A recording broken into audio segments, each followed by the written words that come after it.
So it's Islamic Studies class 5.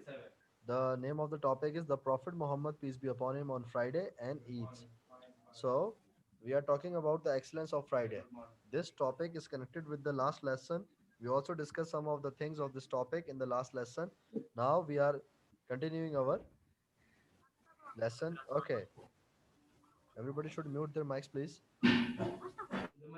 Okay, so Os bin Os, may Allah be pleased with him, reported, the messenger of Allah said, among the best of your day is Friday. On that day, pray to Allah to exalt my mention frequently, for your such supplications are presented to me.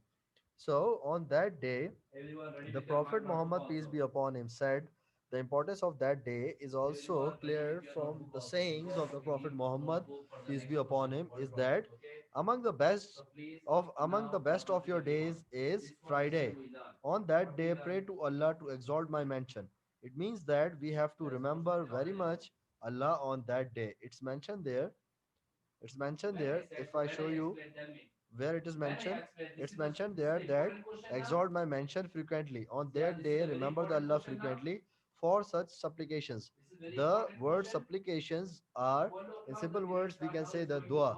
The dua which we say to Allah are the supplication are presented to Allah on the Friday. All the supplications, all the duas, all the things which we said to Allah will be presented to Allah. And why that's why it is necessary that you have to remember the Allah on that day, because that day is the best day among the all days. It's also mentioned by the Prophet Muhammad, peace be upon him. Okay, so now then what we have, the second thing we have is the Holy Prophet Muhammad, peace be upon him. Hazrat Muhammad sallallahu alaihi wasallam described the virtues of Jummah prayers in the following hadith with these words. So, the Prophet Muhammad, peace be upon him, described the benefits, the blessings, or the virtues of the Jummah prayer in the following hadith with these words. When the Friday comes, at every door of the masjid there stands angel who write down the names of those who come first. Then who comes next? When the Imam sits down, the records are closed and they come to listen to the reminder, the khutbah. So it's mentioned in the Sahih Muslim. Okay, it's mentioned in the Muslim. Now, what they are saying about, they are telling about the Prophet Muhammad, peace be upon him, that he said that when the day of Friday comes, there is an angel appointed at the door of each masjid and the mosque who write down the name of those peoples who come first before the khutbah. So they are writing it down. And those who are coming, they are continuously writing them down. And when the Imam sits down, they will take a note that these people will come before the khutbah. So it is very much good to go before the khutbah, to listen the khutbah completely in the Jummah prayer. So that's why the day of Friday or the Jummah is important, because not only the namaz or the salah is important, but khutbah is also the important one. It is very much necessary. So because khutbah is the essence of the Jummah prayer. Okay, so normally what people think, they think that we have to go to mosque and pray the Jummah prayer. That's it. But khutbah is very much necessary to listen. Okay, it's very much necessary. If you listen it, you will get much more blessings or the virtues from the Allah. Okay, now we are discussing about the Eid. We discussed about the Fridays. Now the Prophet Muhammad, the Sunnah of Prophet Muhammad, peace be upon him, regarding the Eid. Okay, so the Prophet Muhammad, peace be upon him, used to do the following on the day of Eid. It's a Sunnah of Prophet Muhammad. What he do? He do some things. Okay, it's mentioned there. So to rise early in the morning. On the Eid day, it is a very good thing to rise early in the morning. Okay, take a full bath and clean the teeth. Wear the best clothes that he or she had. Okay, it's not necessary that you will wear new or much expensive clothes. The best thing is about this point number 4 is that you will wear your best clothes. What you think are the best ones, you can wear those best clothes. Why wearing the best clothes for the salah or the namaz? Because think, When you go to meet your friend, you will wear the best clothes or the rough clothes. You will wear the best clothes or the good clothes. When you go to meet your relatives, what clothes you will wear? The best one, rough one, or the average one? You will wear the best ones. When you go in the any ceremony, in the any ceremony, you when you go to any ceremony, you will wear the best clothes or the rough clothes. Why wear the best clothes? Because you will look good, okay, and other will appreciate you. In the same way, when we wear the best clothes for the sake of Allah, for this thing we will also get the blessings, and Allah will also be the happy that we are preparing ourselves for him, for the Allah. So wear the perfume, okay. There are two things: you can wear the perfume or you can also wear the ether. It's up to you. Okay, to eat something sweet, like dates before leaving home. Okay, everyone understand the Urdu? Because I'm going to use the one word in Urdu. Everyone understand Urdu? Say yes or no. Yes, Yes, sir. Okay, okay. So to eat something sweet like dates. So there are so many things in Urdu. We can say the it's like a sevaiya. Sevaiya. It's like a sevaiya. Normally people made this, and there is one more word. It's a sheer korma. Okay, it's a Urdu word. It's a sheer korma. It's a sweet dish. Okay, which normally people made on the Eid day. So to eat something sweet like dates or sheer korma or the sevaiya before leaving the home. So it's not necessary that you will eat anything specific. You can eat anything sweet like the dates. So go to the Eid prayer. Go to the Eid prayer location very early so that you will go in the relaxing mode. The Prophet Muhammad, peace be upon him, used to offer Eid prayer in a central location instead of offering it in a mosque. Okay, used to offer Eid prayer in a central location. Okay, instead of offering it in the mosque. Okay, what is the central location? It's a simple thing. Central location means, for example, for example, if you see Eid, there is a Eid namaz. There is a Eid namaz. When you go there, there are so many people. Okay, and there are so many people which are outside the mosque. There are so many people which are outside the mosque. So the Prophet Muhammad, peace be upon him, stands between the central location. They He not go inside the mosque. He prefer to stand in between the people in the central location. The Prophet Muhammad, peace be upon him, used to go to the Eid prayer location by one route. So there are many routes to reach the mosque. Okay, the Prophet Muhammad, peace be upon him, used to go to the Eid prayer location by one route and will return to through another route. Okay, go to one route and came back to the another route. Okay, it's a normal routine. It's also for the namaz.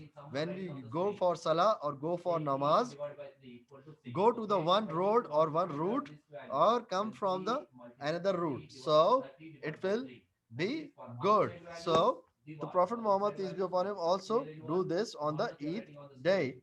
So he used to go for Eid on foot. He used to go for Eid on foot. Okay, it's a preferred one. Not it's a preferred one. It's not necessary. But Prophet Muhammad used to go for Eid. If the Eid prayer or the Eid prayer location is near to you, then it is a good thing to go on the foot. If it is far, then it's up to you. You can go to your conveyance. He used to chant slowly on the way to the Eid prayer location the following words. The word chant means saying something very slowly in the on the lips. Okay, in a mouth, on a lips. He used to chant, saying something very slowly on the lips in a mouth. So slowly, what those words are? Those words are Allahu Akbar, La ilaha illallah, Allahu Akbar, Allahu Akbar, Allahu Akbar, Walillahi alhamd. So he repeating those words. The Prophet Muhammad, peace be upon him, Hazrat Muhammad sallallahu alaihi wasallam, say these words slowly when he is walking towards the Eid prayer location. What those words are? It's Allahu Akbar, La ilaha illallah, Allahu Akbar, Allahu Akbar, Walillahil hamd. So the Prophet Muhammad, peace be upon him, used to give sadqa fitr. Okay, It's a Zakatul Fitr or Sadqa Fitr before the Eid day. The Prophet Muhammad, peace be upon him, used to give Sadqa Fitr before the Eid day. Giving just before Eid is fine. Means many people gave the Sadqa Fitr before the Eid namaz. It's fine. But against the spirit and its purpose, ask your local mosque about how much and where to pay. Where to pay.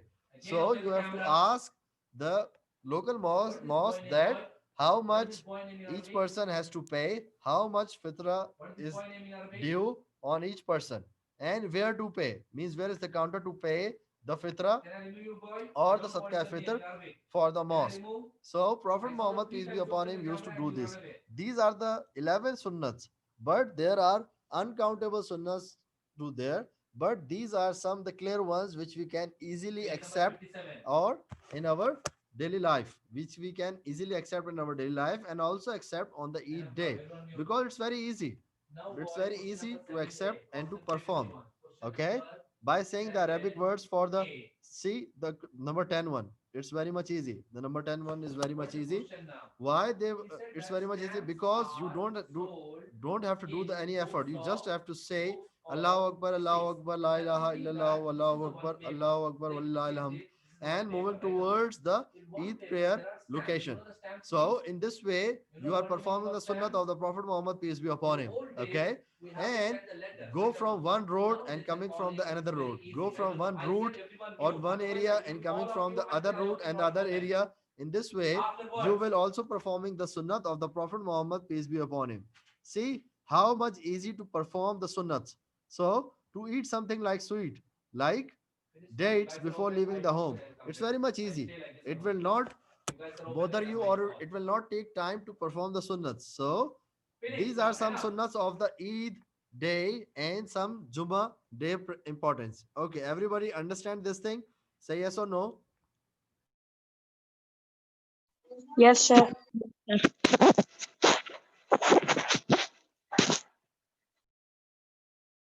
We discussed about the Juma prayer and we discussed about the Eid prayer. We discussed about the Juma prayer and we discussed about the Eid prayer, and we see some of the sunnats of the Eid prayer that what we have to do. There are total 11 sunnats mentioned in the book. For example, if I ask any two or three sunnats in the class or in the test or in the paper or in the exam, so you have to write any two or three. Okay, it's up to you. You can write any one, two, or three, any three out of from 11. It's up to you. Okay, so anyone wants to ask any question? If you have any question, you Sir, guys can ask. sir, I want to remind Yes, what are you saying? you, Remind you what? I forgot. What are you reminding? we did the worksheet last week, Yes, we did the worksheet. and you told that Ah, yes, yes. The option there. The option there. Okay, okay, okay. Let me check. Let me check. I have to check it. Okay, can you tell this about that one? We talked about the basil plant. Remember? yes, Okay. So the answer is right at that time or not? it was wrong, sir. Yes, the answer at that time was wrong. So what is the right answer? B, It's a no right now. fragrance and a bitter taste. Yes, no fragrance and a bitter taste. So the answer for the question two is, I told you that I will tell you the answer or discuss this thing. So everyone, in the last worksheet, there is a question two. The basil is the plant which doesn't have any smell, means no fragrance and very much bitter in taste. Okay, so no fragrance and bitter in taste is the right answer. So everyone should have to make the correct of this. So that's why I put it up there. Okay, thank you, Ashal, for reminding me. Okay, so everyone understand this? Any question? Welcome, sir. Okay, any question? Anyone wants to ask any question? No, sir. Everything is clear? Yes, sir. Yes. Yes, sir. Okay, so this is all about the today's lesson. If you have any question, you guys can ask.